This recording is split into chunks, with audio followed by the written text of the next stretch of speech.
Hi friends, welcome to Nawras Kitchen. അപ്പോൾ ഇന്ന് മറ്റൊരു വീഡിയോയുമായിട്ടാണ് വന്നിട്ടുള്ളത്. മട്ടനുമായിട്ടുള്ള ഒരു റെസിപ്പിയാണ്.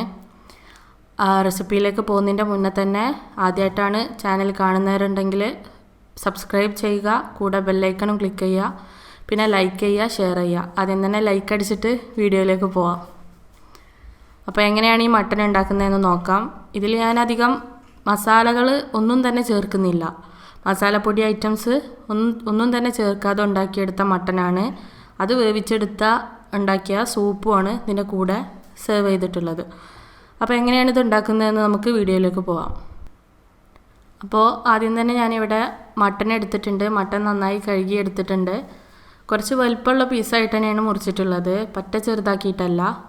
പിന്നെ ചെറിയ ഒരു ഉള്ളിയാണ് എടുത്തിട്ടുള്ളത്, വലിയ ഉള്ളിയുടെ തന്നെ നല്ല ചെറിയ ഐറ്റം അതാണ് എടുത്തിട്ടുള്ളത്. അതിനെ ഇതുപോലെ നല്ല സ്ലൈസാക്കി അരിയൊന്നും വേണ്ട, കുറച്ച് വലുപ്പത്തിൽ തന്നെ അതിനെ കട്ട് ചെയ്തിട്ടാൽ മതി. ശരിക്കും പറഞ്ഞാൽ ഒരു 3 പാർട്ടായിട്ട് കട്ട് ചെയ്താൽ മതി. ഇതാ വീഡിയോയിൽ കാണുന്നുണ്ടാവും, ഇത്രയും വണ്ണത്തിലാണ് ഞാൻ ഇതിനെ അരിഞ്ഞെടുത്തിട്ടുള്ളത്. ഇതുപോലെ നമുക്ക് തക്കാളി എടുക്കണം. തക്കാളി തന്നെ ഞാൻ വലുതൊന്നായിരുന്നു, അതുകൊണ്ട് അതിൻ്റെ 1/4 ഭാഗം എടുത്തിട്ടുള്ളൂ. നിങ്ങളടുത്ത് ചെറിയ തക്കാളി ഉണ്ടെങ്കിൽ അതിൻ്റെ അരഭാഗം മതി. അധികം പുളി ആയിട്ടങ്ങനെ നിൽക്കുന്നില്ല, അതുകൊണ്ടാണ്. തക്കാളിയും തന്നെ ഉള്ളീനെ കാട്ടിയ മാതിരി ഇതുപോലെ 3 പീസാക്കി എടുക്കുക. അങ്ങനെ അതിനെ കട്ട് ചെയ്ത് റെഡിയാക്കിയിട്ടുണ്ട്. പിന്നെ ഇതിലേക്ക് ഞാൻ 2 പച്ചമുളകാണ് എടുക്കുന്നത്. ആ പച്ചമുളകിനെ നടുക കീറൊന്നുമില്ല, അതിൻ്റെ നെട്ടി കളഞ്ഞിട്ട് അങ്ങനെ തന്നെയാണ് കുക്കറിലിടുന്നത്. അപ്പോൾ കുക്കർ എടുത്തിട്ടുണ്ട്. കുക്കറിലേക്ക് ആദ്യം തന്നെ നമ്മൾ കഴുകി വൃത്തിയാക്കി വെച്ചിട്ടുള്ള മട്ടൻ ഇട്ട് കൊടുക്കുക. മട്ടൻ ചേർത്ത ശേഷം നമ്മൾ വെട്ടി വെച്ചിട്ടുള്ള ഉള്ളി, അതുപോലെ തന്നെ തക്കാളി, പച്ചമുളക് ഒക്കെ ഇതിലേക്ക് ഇട്ട് കൊടുക്കണം. ഉള്ളി ചേർത്ത് കൊടുക്കുമ്പോൾ ഇതുപോലെ ഇങ്ങനെ പോളയാക്കിയിട്ട് അടർത്തി ഇട്ട് കൊടുക്കുക. പച്ചമുളകിനെ അങ്ങനെ തന്നെ ഇട്ട് കൊടുക്കുക, തക്കാളി അതുപോലെ ഇട്ട് കൊടുക്കുക. അങ്ങനെ ഈ നമ്മൾ അരിഞ്ഞു വെച്ചിട്ടുള്ള പച്ചക്കറി ഐറ്റംസ് ആയിട്ടുള്ള അത് ഇട്ടിട്ടുണ്ട്. ഈ ഒരു ഉള്ളി, തക്കാളി, പച്ചമുളകാണ് ഇതിൽ കറിയായിട്ട് ചേർക്കുന്നത്. അങ്ങനെ അടുത്തായി നമ്മൾ ഇതിലേക്ക് ചേർത്ത് കൊടുക്കുന്നത് കുരുമുളകാണ്. കുരുമുളക് പൊടിയല്ല, ഞാനത് അങ്ങനെയുള്ള ഫുള്ളായിട്ടുള്ളതാണ് ഇട്ടിട്ടുള്ളത്. അതൊരു 1/4 ടീസ്പൂൺ കുരുമുളക് ഇട്ട് കൊടുത്തിട്ടുണ്ട്. അത് നമുക്ക് എരിവിനനുസരിച്ച് എത്രയും വേണമെങ്കിലും ചേർത്ത് കൊടുക്കുക. അതുപോലെ തന്നെയാണ് പച്ചമുളകിൻ്റെ ഇതും. ഈ പച്ചമുളക് നല്ല എരിയുള്ളതായതുകൊണ്ടാണ് ഞാൻ 2 മാത്രമേ എടുത്തിട്ടുള്ളത്. പിന്നെ ഞാനൊരു ഇത്തിരി കുരുമുളക് പൊടി ഇതിലിട്ടിട്ടുണ്ട്. അത് നിർബന്ധമില്ല, വേണമെങ്കിൽ മാത്രം ഇട്ട് കൊടുത്താൽ മതി. പിന്നെ പാകത്തിന് ഉപ്പ് ചേർത്ത് കൊടുക്കുക. മട്ടനിലേക്കൊക്കെ നന്നായിട്ട് പിടിക്കുന്ന തരത്തിലുള്ള ഉപ്പ് തന്നെ ചേർത്ത് കൊടുക്കുക.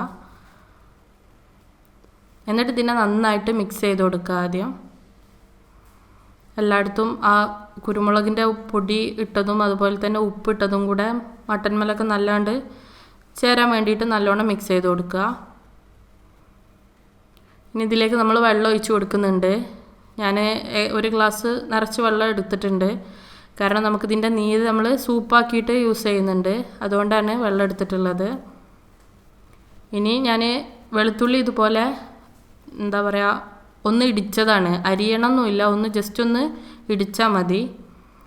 അതുപോലെ തന്നെ ഇഞ്ചിയുടെ ചെറിയൊരു കഷ്ണവും അതും ഇതുപോലെ ഇടിച്ചിട്ട് കൊടുക്കണം. അത് രണ്ടുമാണ് ഇതിലേക്ക് ചേർത്തിട്ടുള്ളത്. അത് ഏറ്റവും അവസാനം ഇട്ടിട്ട് ഇനി നമുക്ക് കുക്കർ അടക്കാം, എന്നിട്ട് വേവിച്ചെടുക്കുക. ഫ്ലെയിം ഓൺ ചെയ്തിട്ട് ഞാൻ ഏകദേശം ഒരു മീഡിയം ഫ്ലെയിമിൽ ഇട്ടിട്ടാണ് ഇതിനെ വേവിച്ചെടുക്കുന്നത്. ഒരു വിസിൽ വന്നതിൻ്റെ ശേഷം ഞാൻ തീ താത്തി വെച്ചിട്ട് ഏകദേശം ഒരു 15 മിനിറ്റോളമൊക്കെ വെക്കും. അപ്പോൾ അതിന് അടുത്തൊരു വിസിലും കൂടെ വരും, എന്നിട്ടാണ് ഓഫ് ചെയ്യുന്നത്. എന്നിട്ട് പിന്നെ ഫുൾ അതിൻ്റെ ആവി മൊത്തം പോയതിൻ്റെ ശേഷമാണ് തുറന്ന് നോക്കുന്നത്. അപ്പോൾ നമ്മൾ വെന്തിട്ടില്ലെങ്കിൽ ഒന്നും കൂടെ വേവിക്കാം. ഇപ്പോൾ ഇവിടെ ഫസ്റ്റ് വിസിൽ വന്നിട്ടുണ്ട്. ഇനി ഞാൻ അതിൻ്റെ ഫ്ലെയിം ഒന്ന് താഴ്ത്തി വെക്കും. ഇനി ഞാനിവിടെ ഒരു ഗ്ലാസ്സിലേക്ക് കുറച്ച് കുങ്കുമം എടുത്തിട്ടുണ്ട്, ഒരു 2 നുള്ളോളം കുങ്കുമം. അത് വെള്ളം പാർന്നിട്ട് കുറച്ച് നേരം കുതിർത്തി വെക്കുകയാണ് ചെയ്യുന്നത്. നമ്മൾ മട്ടൻ വെന്തതിൻ്റെ ശേഷം അതിലേക്ക് ചേർത്ത് കൊടുക്കാനാണ്. ഇത് നിങ്ങൾക്ക് വേണമെങ്കിൽ ഇതുപോലെ കുതിർത്തിയിട്ട് നമ്മൾ മട്ടൻ വേവിക്കുന്നതിൻ്റെ മുന്നേ തന്നെ ആ മട്ടനിലേക്ക് ചേർത്ത് കൊടുത്തു കഴിഞ്ഞാൽ നല്ലോണം അതിൻ്റെ ഉള്ളിലേക്ക് അതിൻ്റെ ടേസ്റ്റ് പിടിച്ചിട്ടുണ്ടാവും. അപ്പോൾ കുറച്ചും കൂടെ ടേസ്റ്റ് ആവും. ഇപ്പോൾ നമ്മുടെ മട്ടനൊക്കെ ഇവിടെ നന്നായി വെന്തിട്ടുണ്ട്.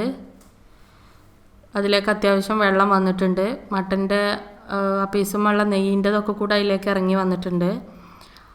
ഇപ്പോൾ ഇതിൽ കാണുന്നുണ്ടാവും, നിങ്ങൾക്ക് കണ്ടാൽ അറിയാം, നമ്മൾ കുത്തിയെടുത്തപ്പോൾ വേഗം പോന്നിട്ടുണ്ട്. അപ്പോൾ നല്ല വെന്തിട്ടുണ്ട് മട്ടനെ. കുറച്ചധികം വേഴുമ്പോഴാണ് ഇങ്ങനെ കഴിക്കാൻ ടേസ്റ്റ് ഉണ്ടാവുക, അല്ലെങ്കിൽ ഭയങ്കര ഹാർഡായിട്ടിരിക്കും. അപ്പോൾ നമ്മുടെ മസാലകളില്ലാത്ത മട്ടൻ ഇവിടെ റെഡി ആയിട്ടുണ്ട്. ഇനി നമുക്ക് ഇതിൽ നിന്നും മട്ടൻ്റെ പീസുകൾ മാറ്റിയെടുക്കാം. എന്താ പറയുക, സൂപ്പാക്കി ഉപയോഗിക്കാൻ നമുക്ക് അതിൻ്റെ നീരെടുക്കാം. വേണമെന്നുണ്ടെങ്കിൽ അതിനെ തൂമിച്ചിട്ടൊക്കെ യൂസ് ചെയ്യുക, നിർബന്ധമൊന്നും ഇല്ല. അപ്പോൾ അതിൻ്റെ പീസുകളെ നമുക്ക് പാത്രത്തിലേക്ക് മാറ്റാം. അപ്പോൾ പീസ് ഞാൻ മൊത്തം ഒരു പാത്രത്തിലേക്ക് മാറ്റിയിട്ടുണ്ട്. അതിൻ്റെ ബാക്കി വന്ന വെള്ളമാണിത്. ഈ സൂപ്പ് നല്ല ടേസ്റ്റാണ് കഴിക്കാനായിട്ട്. അപ്പോൾ ഇതിൻ്റെ കൂടെ നമ്മൾ ഈ മട്ടൻ്റെ കൂടെ തന്നെ ആ സൂപ്പുമായിട്ട് അങ്ങനെ കുടിക്കുക. ഇനി ഞാൻ ഒരു പാൻ അടുപ്പത്ത് വെച്ചിട്ടുണ്ട്. അതിലേക്ക് ബട്ടറാണ് ചേർത്തിട്ടുള്ളത്. ബട്ടർ യൂസ് ചെയ്യുക. വെളിച്ചെണ്ണേനേക്കാളും കുറച്ചും കൂടെ ടേസ്റ്റ് ഉണ്ടാവുക ബട്ടർ തന്നെയാണ്. ബട്ടർ നന്നായിട്ട് മെൽറ്റ് ചെയ്തെടുക്കുക. ഇപ്പോൾ ബട്ടർ ഇവിടെ മെൽറ്റായി വന്നിട്ടുണ്ട് ഏകദേശമൊക്കെ. ഇനി നമുക്കതിലേക്ക് നമ്മൾ നേരത്തെ കുക്ക് ചെയ്തിട്ടുള്ള മട്ടൻ്റെ പീസുകൾ ഇട്ട് കൊടുക്കണം.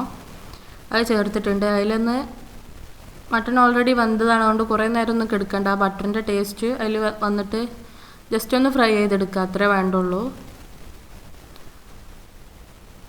ഇത് ഇങ്ങനെ ചെയ്ത് കഴിഞ്ഞാൽ വേറൊരു ടേസ്റ്റും കൂടിയാണ് മട്ടന്. നിർബന്ധമൊന്നുമില്ല ഇങ്ങനെ ചെയ്യണമെന്ന്. അല്ലാതെ തന്നെ മട്ടൻ കഴിക്കാൻ ടേസ്റ്റാണ്, പക്ഷേ ഇങ്ങനെ ചെയ്യുമ്പോൾ കുറച്ചും കൂടി ടേസ്റ്റി ആയിരിക്കുന്നുള്ളൂ. ഇപ്പോൾ ഇത് LCHF ഡയറ്റൊക്കെ ചെയ്യുന്നവർക്ക് പറ്റിയൊരു റെസിപ്പിയാണിത്. കാരണം മട്ടനാണ്, നമ്മൾ വേറെ ഒരു സാധനവും ഇതിൽ ചേർക്കുന്നില്ല, അവർക്ക് പറ്റാത്തതൊന്നും ചേർക്കുന്നില്ല. ബട്ടറാണ് ചേർത്തിട്ടുള്ളത്. അതൊക്കെ ചേർത്ത് അതുപോലെ തന്നെ അതിലേക്ക് യൂസ് ചെയ്തിട്ടുള്ള സൂപ്പിലും തന്നെ നമ്മളൊരു പൊടിയോ ഒന്നും ചേർത്തിട്ടില്ല. അപ്പോൾ നമ്മൾ നേരത്തെ കുതിർത്താൻ വേണ്ടി വെച്ചിരുന്ന കുങ്കുമം ഞാൻ ഈ സമയത്താണ് ഇതിലേക്ക് ചേർത്തിട്ടുള്ളത്. അതും കൂടെ ചേർത്തിട്ട് നന്നായിട്ടൊന്ന് ഇളക്കി കൊടുക്കുക. കുങ്കുമത്തിൻ്റെ ടേസ്റ്റ് ഇതിൽ വരുമ്പോൾ ഒരു പ്രത്യേക രസം തന്നെ കേട്ടോ. അത് ഉണ്ടെന്നുണ്ടെങ്കിൽ എന്തായാലും അത് ചേർക്കുക. ചേർക്കണമെന്ന് നിർബന്ധമൊന്നും പറയുന്നില്ല, ഇല്ലാത്തവരുണ്ടാവും. പക്ഷെ ഉണ്ടെങ്കിൽ അത് ചേർക്കുന്നത് കുറച്ചും കൂടി നന്നായിരിക്കും. നമ്മളാ ഇട്ട ഉള്ളി തക്കാളി ഒന്നും ഇതിൽ കാണുന്നില്ല, ഒക്കെ നന്നായിട്ട് വെന്തുടഞ്ഞിട്ടുണ്ട് അതിൻ്റെ കൂട്ടത്തിൽ. ഓക്കെ, ഇപ്പോൾ അത് ഏകദേശമൊക്കെ ആ ബട്ടറിൽ എന്താ പറയുക സെറ്റായി വന്നിട്ടുണ്ട്. ഇനി ഇതിനെ ഒരു പാത്രത്തിലേക്ക് മാറ്റി കൊടുക്കുകയാണ്. അപ്പോഴും അതിൽ നിന്നുള്ള വെള്ളം ആയിട്ട് അതിലേക്ക് ഒലിച്ച് വന്നത് നിങ്ങൾ കാണുന്നുണ്ടാവും. വെള്ളവും നമ്മൾ ചേർത്ത ബട്ടറും ഉണ്ട് അതിൽ. അപ്പോൾ അതിൽ നിന്ന് മട്ടൻ്റെ പീസ് മാത്രം ഒരു പാത്രത്തിലേക്ക് മാറ്റി കൊടുക്കുക. അതിൽ ബാക്കി വന്നിട്ടുള്ള ആ വെള്ളം നമുക്ക് നേരത്തെ നമ്മൾ തയ്യാറാക്കിയിട്ട് മാറ്റി വെച്ചിട്ടുള്ള ആ സൂപ്പിലേക്ക് ചേർത്ത് കൊടുക്കുക. അപ്പോൾ അതിലും കുറച്ച് ബട്ടറിൻ്റെ ടേസ്റ്റും അതുപോലെ തന്നെ ആ കുങ്കുമത്തിൻ്റെ ടേസ്റ്റൊക്കെ ആ സൂപ്പിലും വന്നിട്ടുണ്ടാവും. അപ്പോൾ ഇങ്ങനെയാണ് നമ്മുടെ മട്ടനും അതിൻ്റെ സൂപ്പും തയ്യാറാക്കുന്നത്. ഞാൻ നേരത്തെ പറഞ്ഞ പോലെ തന്നെ LCHFകാർക്കും ഡയറ്റ് ചെയ്യുന്നവർക്കൊക്കെ പറ്റിയതാണ്. ഇതിൻ്റെ കൂടെ മറ്റൊന്നും വേണ്ട, ഇത് തന്നെ കഴിച്ചാൽ മതി. വേണമെങ്കിൽ കുറച്ച് സലാഡ്, അത്രേ ഇതിൻ്റെ കൂടെ വേണ്ടുള്ളൂ. അപ്പോൾ വളരെ ടേസ്റ്റിയാണ്. എല്ലാവരും ഒന്ന് ട്രൈ ചെയ്ത് നോക്കുക. നന്നായിട്ട് കുക്കായി വന്നിട്ടുമുണ്ട്. ഉള്ളിലേക്കൊക്കെ നല്ലോണം മസാല അല്ല അതിൻ്റെ ഉപ്പും എല്ലാം പിടിച്ചിട്ടുണ്ട്. അപ്പോൾ എല്ലാവരും ട്രൈ ചെയ്ത് നോക്കുക. നേരത്തെ പറഞ്ഞ പോലെ തന്നെ വീഡിയോ ആദ്യമായിട്ട് കാണുന്നവരാണെന്നുണ്ടെങ്കിൽ ലൈക്ക് ചെയ്യുക, കമൻറ്റ് ചെയ്യുക, സബ്സ്ക്രൈബ് ചെയ്യുക. Thank you.